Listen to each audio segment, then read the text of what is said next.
পদার্থের গ্যাসীয় এবং তরল অবস্থার আজকে শেষ ক্লাস, এবং আজকে আমরা পড়ব পদার্থের তরল অবস্থা। তরলের ধর্মাবলী।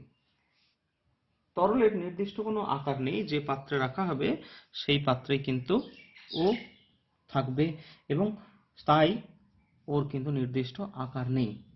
ঠিক আছে, যেমন একটা 10 ml এর একটি 10 ml জলকে যদি আমরা একটি বিকারে রাখি, তাহলে সে বিকারের আকার ধারণ করবে। ঠিক আছে, যদি আমরা একটা মেজারিং সিলিন্ডারে রাখি, মেজারিং সিলিন্ডারে, তাহলে মেজারিং সিলিন্ডারের আকার ধারণ করবে। আবার যদি আমরা একটা ছোট সাইজের কনিক্যাল ফ্লাস্কে যদি আমরা রাখি, তাহলে কিন্তু কনিক্যাল ফ্লাস্কেরই আকার ধারণ করবে। তাই তরলের নির্দিষ্ট আকার নেই। এখন আমাদের বুঝতে হবে যে কেন তরলের নির্দিষ্ট আকার নেই। না, তরলের মধ্যে বৃহৎ মানের আন্তরাণবিক আকর্ষণ বল না থাকায় অণুগুলি নির্দিষ্ট স্থানে আবদ্ধ না থেকে সর্বদা সঞ্চরণশীল অবস্থায় থাকে। তার মানে ওদের মধ্যে যে অণুতে অণুতে আন্তরাণবিক আকর্ষণ বল, সে আকর্ষণ বলের পরিমাণ কিন্তু খুব কম। তাই তারা একসাথে ঘন সন্নিবিষ্ট অবস্থা না থেকে কি হয়, তারা সদা সঞ্চরণশীল হয়। সেই জন্য তাদের নির্দিষ্ট কিন্তু আকার নেই। তরলের আয়তন। তরলের নির্দিষ্ট আয়তন আছে। তরলের আন্তরাণবিক আকর্ষণ বল অপেক্ষাকৃত শক্তিশালী। কার থেকে শক্তিশালী? গ্যাস অপেক্ষা কিন্তু তরলের আন্তরাণবিক আকর্ষণ বল শক্তিশালী। ঠিক আছে, এবং তাই অণুগুলি অবাধে চলাচল করতে পারে না এবং পরস্পর থেকে মুক্ত হতে পারে না। তাই তরলের নির্দিষ্ট আয়তন আছে। তরল ঘনত্ব। সাধারণ চাপ উষ্ণতায় আমাদের মনে রাখতে হবে গ্যাসের ঘনত্ব সবচেয়ে কম, তার থেকে বেশি লিকুইডের ঘনত্ব, এবং কঠিনের ঘনত্ব সবচেয়ে কিন্তু বেশি। তরলের ঘনত্ব মাঝামাঝি আমাদের মনে রাখতে হবে। তরলের আন্তরাণবিক আকর্ষণ বল অপেক্ষাকৃত বেশি। তরলের ক্ষেত্রে আন্তরাণবিক আকর্ষণ বল অপেক্ষাকৃত বেশি হয়। অণুগুলি পরস্পরে খুব কাছাকাছি থাকে এবং অণুগুলির মধ্যে দূরত্ব খুব কম হয়।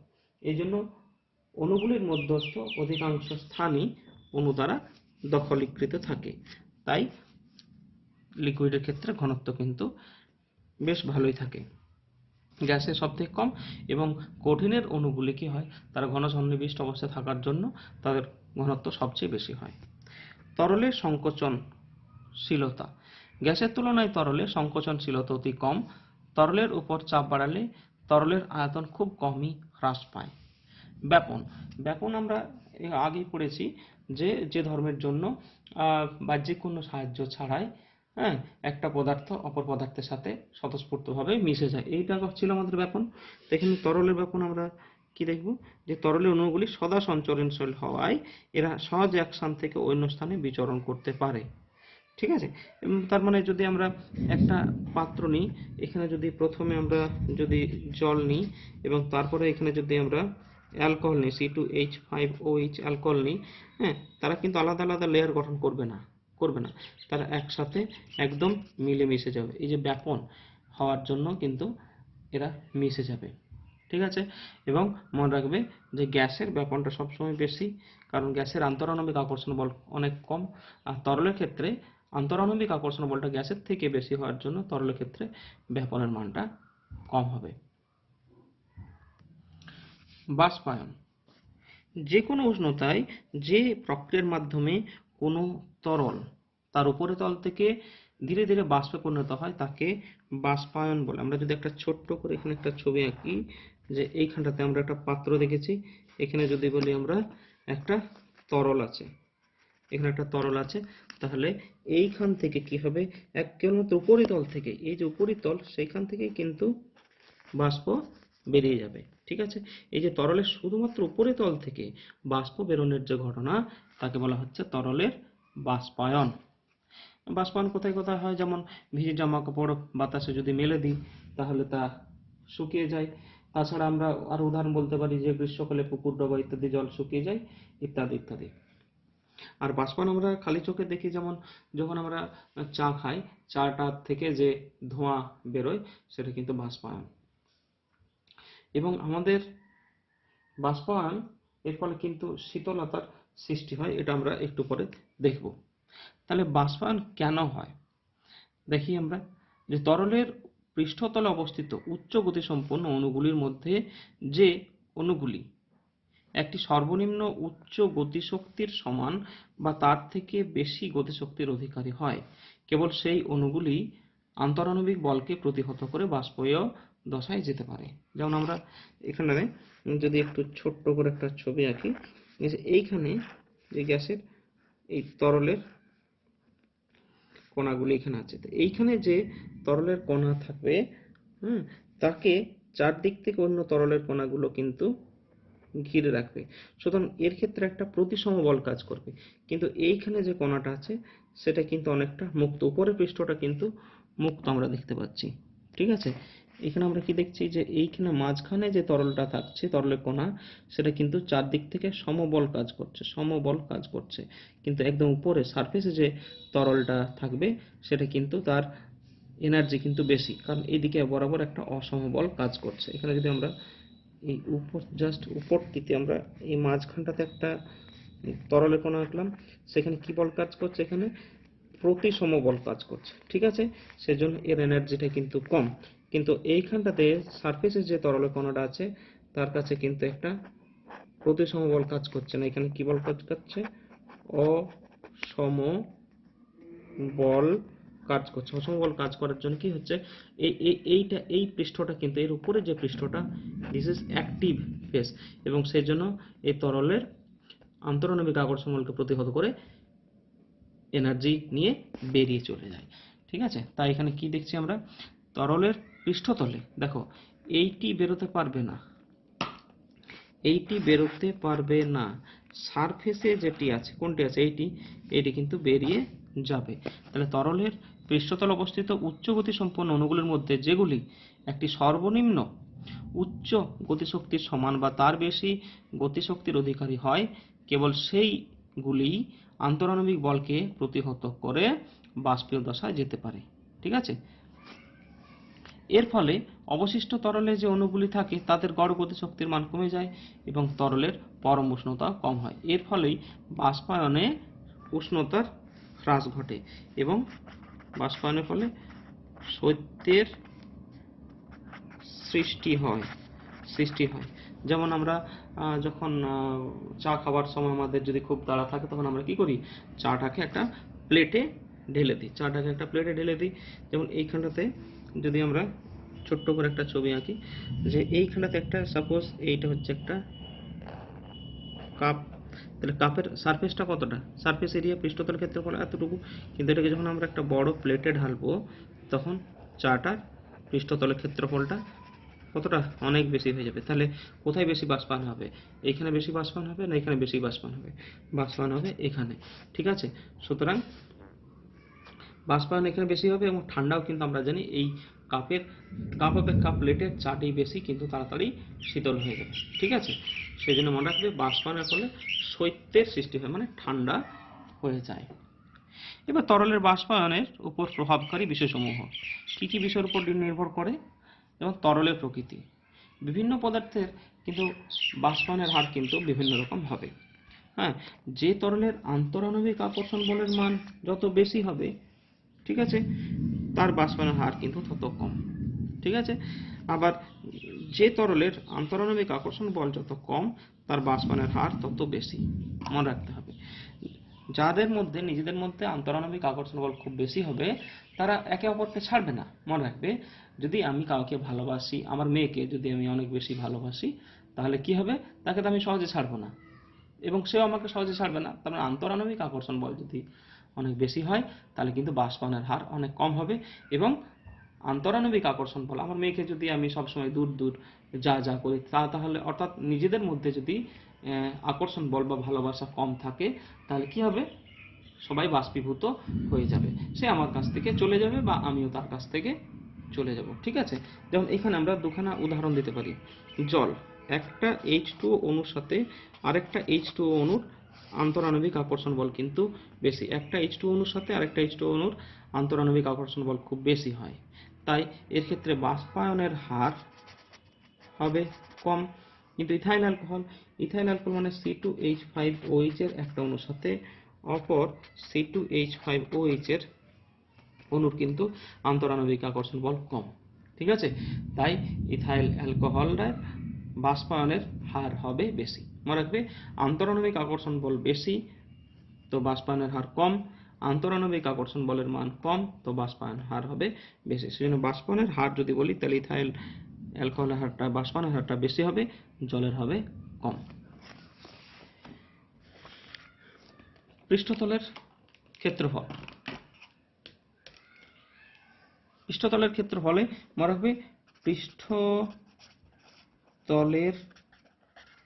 ক্ষেত্রফল যদি বাড়ে, বাষ্পায়নের হার কিন্তু বাড়বে। পৃষ্ঠতলের ক্ষেত্রফল বাড়লে বাষ্পায়নের হার বাড়বে। ঠিক আছে, যেমন এখানে আমরা একটু কাপ এবং প্লেটের উদাহরণটা দিলাম। কাপে যতটাখানি বাষ্পায়ন হবে, প্লেটে হলে কিন্তু তার থেকে বাষ্পায়নের হার কিন্তু অনেক বেশি হবে। তরলের উপর দিয়ে বাতাস চলাচল। মনে রাখবে, বায়ু প্রবাহ যদি বেশি হয় তাহলে বাষ্পায়ন কিন্তু বেশি হবে। বায়ু প্রবাহ যত বেশি হবে, বাষ্পায়ন তত বেশি হবে। আমরা যখন চা খাই তখন চায়ের কাপে ফুঁ দিই, কেন? ফুঁ দিলে বায়ু প্রবাহ হবে, ফলে বাষ্পটা যেটা চায়ের কাপ থেকে তৈরি হয়েছিল সেটা সরে যাবে, আরো বাষ্প হবে, ফলে কি হবে না, বাষ্পায়নের হারটা বাড়বে এবং বাষ্পায়নের ফলে শৈত্যের সৃষ্টি হবে। ঠিক আছে, বাষ্পায়ন হলে কিন্তু বায়ু প্রবাহ হলে বাষ্পায়নের হার বাড়বে। যেমন যদি একটা ঘরে যদি আমরা একটা ভিজে জামা যদি মেলে দিই, তাহলে যত তাড়াতাড়ি শুকোবে, যদি ওই ঘরে যদি আমরা ফ্যান চালিয়ে দিই তাহলে কি হবে, জামাটা কিন্তু তাড়াতাড়ি শুকিয়ে যাবে।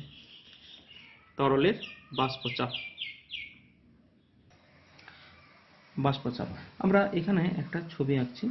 এখানে একটা ধরা যাক একটা পাত্র আছে, সেখানে কিছু পরিমাণ তরল আছে।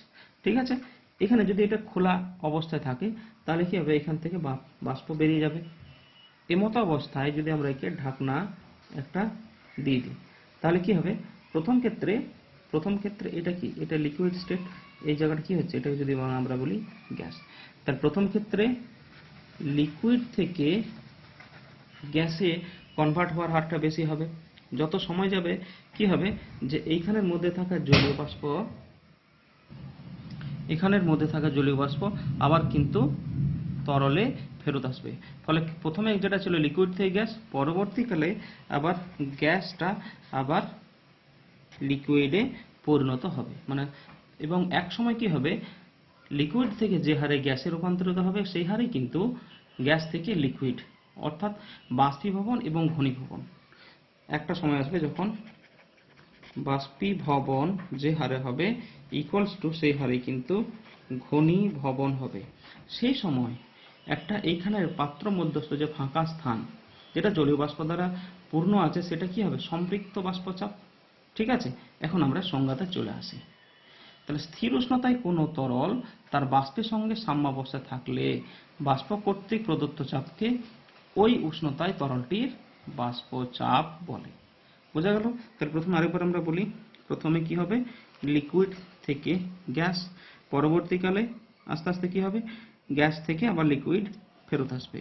এবং এক সময় এই দুটো কনভারসেশন যখন বাষ্পীভবন থেকে ঘনীভবন, আবার ঘনীভবন থেকে বাষ্পীভবন যখন সমান সমান হয়ে যাবে, অর্থাৎ লিকুইড থেকে গ্যাস যে হারে হবে সেই হারে গ্যাসটা আবার জমাট বেঁধে লিকুইড হবে, সেই সময় এখানে যে চাপের সৃষ্টি হবে সেটি হবে তরলটির বাষ্পচাপ।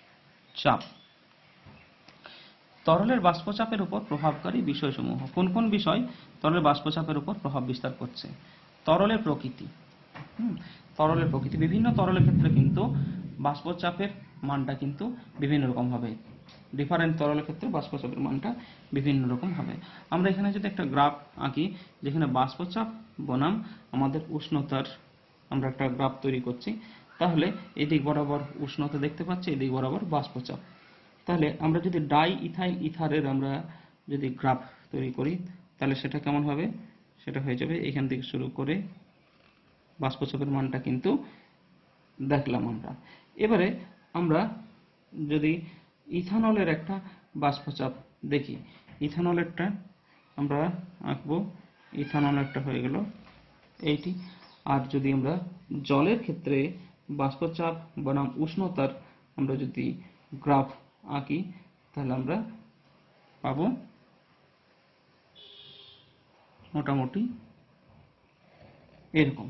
ঠিক আছে, তাহলে ইথানলের এই যে আমরা মাঝেরটা পেয়েছি সেটা হচ্ছে ইথানল।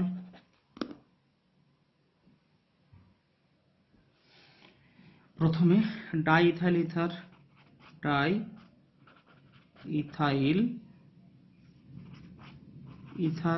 আর এখানে যেটা পেয়েছি সেটা হচ্ছে জল। ঠিক আছে, তাহলে এখানে আমরা দেখা গেল কি যে উষ্ণতা বাষ্পচাপ তাহলে কার বেশি হয়ে গেল, এখানে দেখো বাষ্পচাপ বেশি হয়ে গেল ডাই ইথাইল ইথারের ক্ষেত্রে, তার থেকে কম হয়ে গেল ইথানল, কারণ ডাই ইথাইল ইথারের আন্তরাণবিক আকর্ষণ বলটা অনেক কম এবং জলের আন্তরাণবিক আকর্ষণ বল কিন্তু অপেক্ষাকৃত সব থেকে এখানে বেশি। ঠিক আছে, তাই বাষ্পচাপের বেশি মান হলো in case of diethyl ether এবং মাঝামাঝি হয়ে গেল ইথানল, এবং সব থেকে কম যার বাষ্পচাপ সেটা হলো জল। পরের যে টপিক আছে সেটা হলো উষ্ণতা।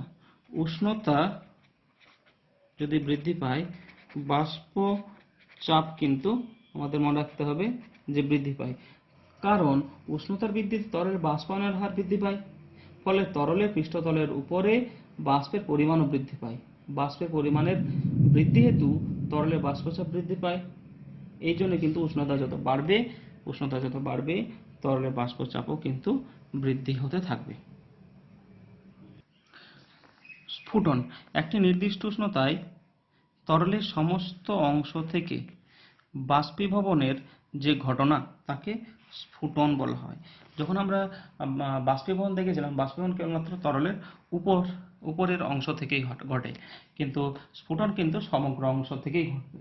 যেমন পুকুরের যদি জল থেকে বাষ্পীভবন হয় তখন একদম উপর থেকে হবে, কিন্তু চায়ের কেটলি বা সসপ্যান থেকে যখন জল ফুটবে তখন কিন্তু তলার জল উপরে আসবে এবং উপরের জল তলায়। সুতরাং স্ফুটন কিন্তু সমগ্র অংশ থেকেই হবে এবং বাষ্পীভবন কিন্তু কেবলমাত্র উপরে তল থেকেই হবে। তাহলে যে উষ্ণতায় কোনো তরলের বাষ্পচাপ পারিপার্শ্বিক চাপের সমান হয় তাকে ওই তরলের স্ফুটনাঙ্ক বলে। ঠিক আছে, যে উষ্ণতাতে কোনো তরলের বাষ্পচাপ পারিপার্শ্বিক চাপের সমান হয় তাকে ওই তরলের স্ফুটনাঙ্ক বলে। ডিফারেন্ট তরলের স্ফুটনাঙ্ক কিন্তু বিভিন্ন রকম হবে। এখানেও কিন্তু আন্তরাণবিক আকর্ষণ বলের মান যার ক্ষেত্রে বেশি হবে তার ক্ষেত্রে স্ফুটনাঙ্ক হবে বেশি। বাহ্যিক চাপ বেশি হয়ে গেলে স্ফুটনাঙ্ক বেশি হবে, আবার বাহ্যিক চাপ যদি কম হয় তাহলে স্ফুটনাঙ্ক কিন্তু কম হবে। বাহ্যিক চাপ বেশি হয়ে গেলে স্ফুটনাঙ্ক হবে বেশি। যেমন আমরা জানি প্রেসার কুকারে যদি আমরা জলকে ফুটাই তাহলে কি হবে, স্ফুটনাঙ্ক কিন্তু বেশি হয়ে যাবে জানি, কারণ কি প্রেসার কুকারে চাপ বৃদ্ধি করা হয়, চাপ বৃদ্ধি করে স্ফুটনাঙ্ক বৃদ্ধি করা হয়। ঠিক আছে, আচ্ছা, বাষ্পায়ন এবং স্ফুটনের মধ্যে পার্থক্য। বাষ্পায়ন এবং স্ফুটনের মধ্যে পার্থক্য যদি আমরা বলি যে এদিক বরাবর যদি বাষ্পায়ন, এই দিক বরাবর যদি আমরা স্ফুটন বলি, এটা তোমরা বই দেখে একটু প্র্যাকটিস করবে, আমরা একটা দুটোই লিখবো এখানে, যে বাষ্পায়ন কেবলমাত্র উপরিতল থেকেই হয় আর স্ফুটন কিন্তু কোথা থেকে হয়, সমগ্র তল থেকেই হবে। বাষ্পায়ন একটা ধীর গতির প্রক্রিয়া আর স্ফুটন হয়ে গেল একটা দ্রুত গতি সম্পন্ন। বাষ্পায়ন যে কোনো টেম্পারেচারেই ঘটবে, স্ফুটন কিন্তু একটা নির্দিষ্ট তাপমাত্রাতেই স্ফুটন হবে। ঠিক আছে, আচ্ছা, বাষ্পায়নের সময় তরলের উষ্ণতা কমে কিন্তু স্ফুটনের সময় তরলের উষ্ণতা একই থাকে। এখানে যদি আমরা 4 নম্বরে লিখি যে বাষ্পায়নে উষ্ণতার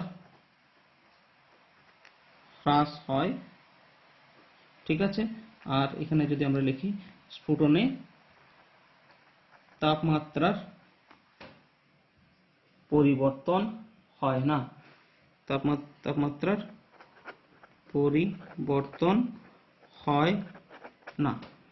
ঠিক আছে, তরলের পৃষ্ঠটান।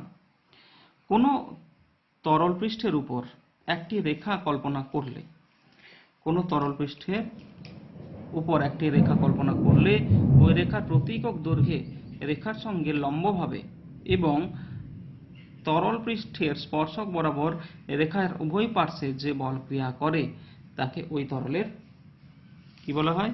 তাকে তরলের পৃষ্ঠটান বলা হবে। যদি আমরা এখানে একটা ছবি আঁকি, যে এখানে একটা তরলের পৃষ্ঠ, হ্যাঁ, এখানে যদি আমরা একটা তরলের পৃষ্ঠ, এখানে একটা কাল্পনিক রেখা যদি আমরা আঁকি, তাহলে কোন বলগুলো কাজ করছে দেখো। এখান থেকে আমরা এরকম তরলের পৃষ্ঠ বরাবর একটা বল কাজ করছে, এরকম অনেকগুলো বল কাজ করবে। তাহলে আমরা কি দেখছি? কোনো তরল পৃষ্ঠের উপর একটা রেখা, এই যে রেখাটা, এইটা হলো কাল্পনিক রেখা। এটাকে আমরা লিখতে পারি কাল্পনিক রেখা। কোনটা কাল্পনিক রেখা? এইটি। ঠিক আছে, এইটি হচ্ছে কাল্পনিক। এই যে মিডল পয়েন্টের যে রেখাটি, এটা হচ্ছে কাল্পনিক রেখা।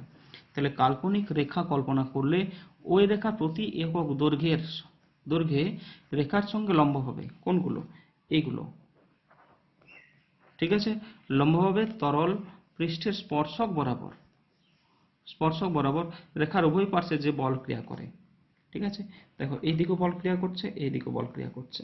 ঠিক আছে, তাকে তো তরলের পৃষ্ঠটান বলে। পৃষ্ঠটানকে আমরা এই যে গামা অক্ষর দ্বারা প্রকাশ করব। পৃষ্ঠটানের একক কি? পৃষ্ঠটান ইকুয়ালস টু বল বাই দৈর্ঘ্য। তাহলে সিজিএস পদ্ধতিতে পৃষ্ঠটানের একক হয়ে যাবে ডাইন পার সেন্টিমিটার এবং এসআই পদ্ধতিতে হয়ে যাবে নিউটন পার মিটার।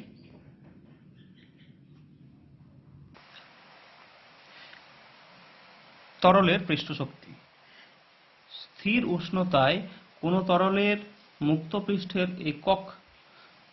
পৃষ্ঠের ক্ষেত্রফল একক পরিমাণ বৃদ্ধি করতে যে পরিমাণ কার্য করা হয় তাকে উষ্ণতায় তরলের পৃষ্ঠ শক্তি বলে। আবার বলি, স্থির উষ্ণতায় কোনো তরলের মুক্ত পৃষ্ঠের ক্ষেত্রফল কতটা বৃদ্ধি করতে হবে? একক পরিমাণ বৃদ্ধি করতে যে পরিমাণ কার্য করা হয় তাকে উষ্ণতায় তরলটির পৃষ্ঠ শক্তি বলে। তাহলে একক কি হবে? পৃষ্ঠ শক্তি ইকুয়ালস টু কার্য বাই ক্ষেত্রফল। তাহলে সিজিএস পদ্ধতিতে আমরা জানি কার্য একক কি? আর্গ, আর ক্ষেত্রফল সেন্টিমিটার স্কোয়ার। তাহলে সিজিএস পদ্ধতি হলো আর্গ পার সেন্টিমিটার স্কোয়ার এবং এসআই পদ্ধতিতে জুল পার মিটার স্কোয়ার।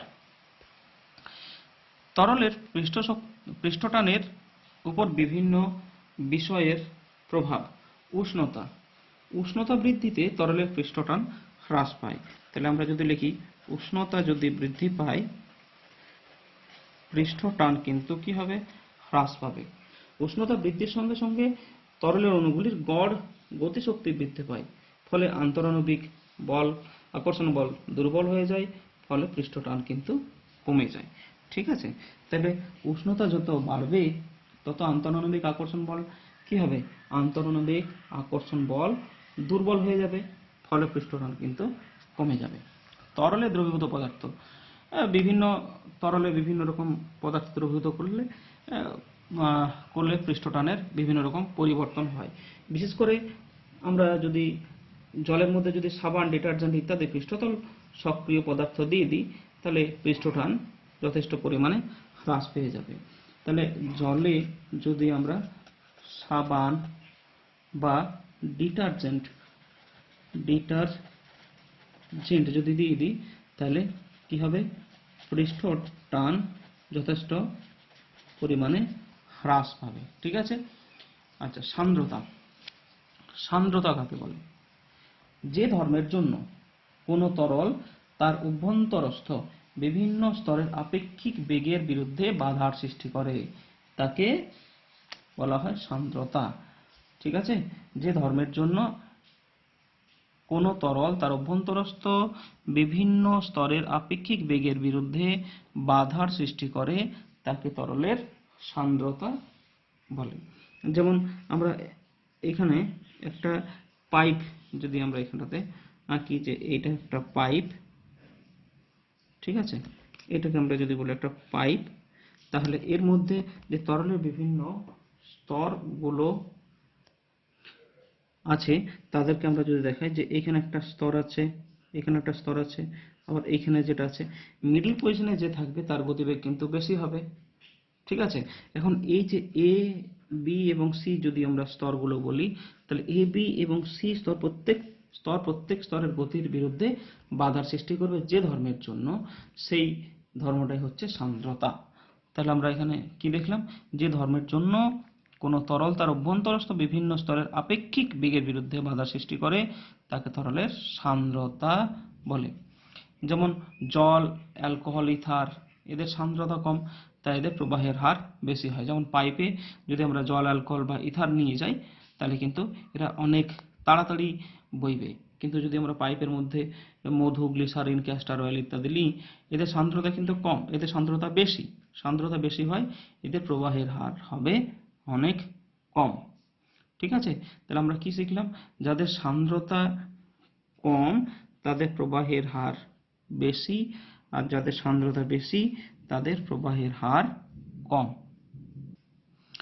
সান্দ্রতাঙ্কের সংজ্ঞা: স্থির উষ্ণতায় কোনো তরলে একক দূরবর্তী দুটি স্তরের মধ্যে বেগের একক ব্যবধান বজায় রাখতে যে স্পর্শকীয় বল প্রতি একক ক্ষেত্রফলে প্রয়োগ করতে হয় তাকে ওই উষ্ণতায় তরলটির সান্দ্রতাঙ্ক বলে।